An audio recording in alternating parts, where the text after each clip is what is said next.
Hi BookTube, it's Gina. Happy Monday. I have a little helper with me here today. This is Josie, my old lady. She is 14, maybe 15. We got her when she was, we think 2. She was a stray at the shelter. She's helping me out today. I wanted to do my November wrap up.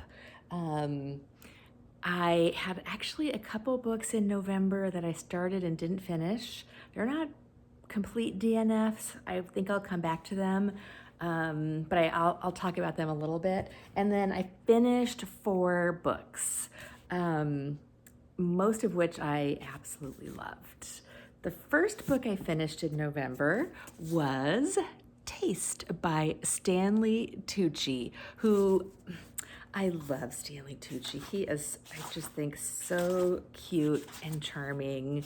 I loved him in the Julia Child movie, and his voice in this book is really funny and a little bit snarky. He gives essays, and then it's a memoir, and then some recipes mixed in. This is a recipe for a Negroni. Here's a sample of his little snarky style, talking about the Negroni. There are those who consider serving this cocktail straight up to be as an act of... I had to change to my reading glasses. That's why there's a little break here. All right, I'm going to start over again. There are those who consider serving this cocktail straight up to be an act of spiritus heresy, but they needn't get so upset. I never planned on inviting them to my home anyway. I love that, and that tone continues throughout the memoir. It's absolutely delightful. I read this for Nonfiction November. Next, I read Wuthering Heights by Emily Bronte. This is a beautiful Penguin Classic edition, which you can tell is still brand new. I did not read this edition. I read this book on my Kindle, which you know is really my preferred way of reading, but I do love this cover. This book was challenging for me. It is dark. I knew it was going to be dark, but I didn't realize how dark. The characters are not very likable. It was a tough read for me. I didn't rate it on Goodreads because I'm not sure how I feel about it yet. It was not a pleasant reading experience. I see why people love it, but it was hard for me. So I'm not sure how to rate it, but I did finally finish this. It's been on my TBR forever. Somebody told me that you're either a Jane Eyre girl or a Wuthering Heights girl, and I am definitely a Jane Eyre girl. Then next, I read on my Kindle from the library a middle grade book called The Lost Library by Rebecca Stead.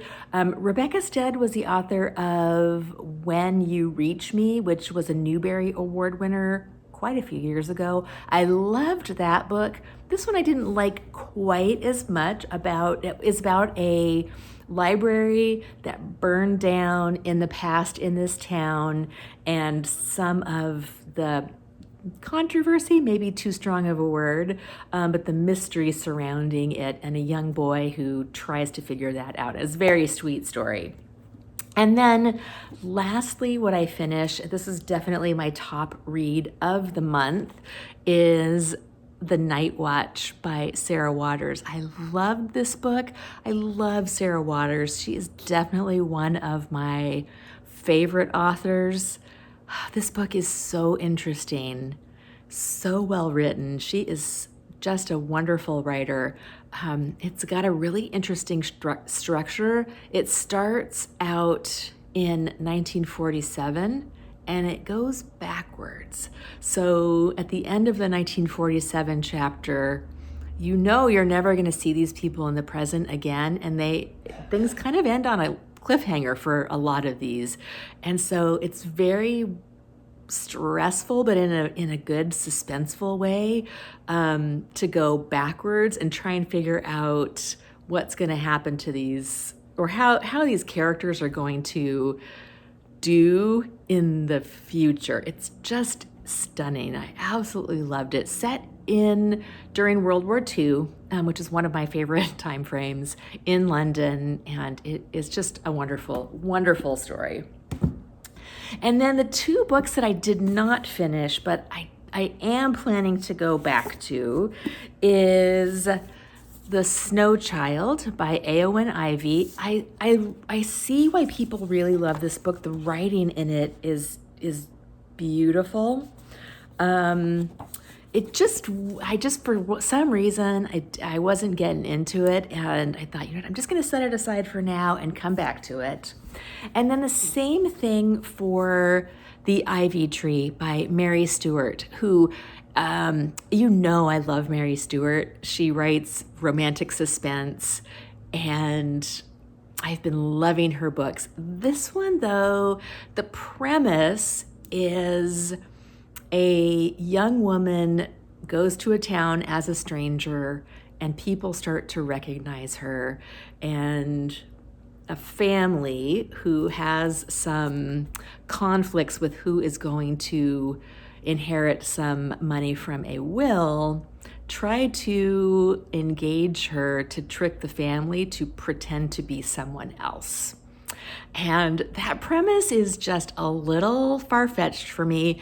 A friend of mine read this too, and she did tell me that it really comes together well in the middle to the end, which makes me think, maybe there was like a twin sister situation. Somebody was given up for adoption when they were born, or there's something going on. There always is in Mary Stewart's books. So I will probably come back to this one, but that premise, I wasn't buying it. I was like, how can there be somebody that looks so much like another person that the grandfather would actually believe that it was that person? I was like, that doesn't make any sense to me. So I will come back to this one, but it was a no for me last month.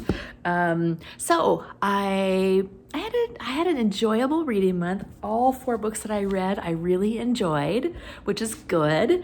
And here, let me show you these. Here's my pile, and I hope you had a good reading month too, and I'll talk to you later. Bye.